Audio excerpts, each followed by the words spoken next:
এখন শেখ হাসিনা চলে যাওয়ার পরে সত্যিকার অর্থে আমাদের একেবারে আমরা দেউলিয়া হয়ে গেছি।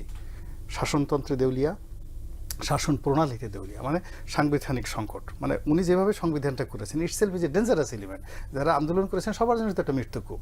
তাহলে শাসনতান্ত্রিক দেউলিয়া, শাসন প্রণালীতে, অ্যাডমিনিস্ট্রেটিভ সিস্টেমে দেউলিয়া, অর্থনীতিতে দেউলিয়া, মানুষের মন মানসিকতায় দেউলিয়া, এবং টোটাল রাজনীতির যেটা ভাইব রয়েছে, একটা রাজনীতিতে অলমোস্ট তাদের নিজের যদি 35% সাপোর্টার থাকে, অন্যান্য দল মিলিয়ে ধরেন অলমোস্ট 50% লোক যারা দৌড়ের উপর পালিয়ে গেছে, তাহলে একটি শূন্য জায়গার মধ্যে যে দেউলিয়া, সেই দেউলিয়াতের মধ্যে সরকারের প্রথম যে কাজটি করা উচিত ছিল যে একটি রাষ্ট্র পরিচালনা করার জন্য আমাদের ফান্ডামেন্টাল এবং বেসিক জিনিসগুলো কী, এবং সেই বেসিক জিনিসগুলো যদি তারা বলতো যে আমরা আইন শৃঙ্খলা, সুন্দর একটা গতানুগতিক নির্বাচন, এবং আমাদের যে ট্যাক্সেশন ব্যবস্থা, একেবারে গতানুগতিক যে ট্যাক্সেশন ব্যবস্থা, 3 থেকে 4টি বেসিক জিনিসগুলো নিয়ে যদি রাষ্ট্র আগাতো, আমার কাছে মনে হয় এই সমস্যা হতো না।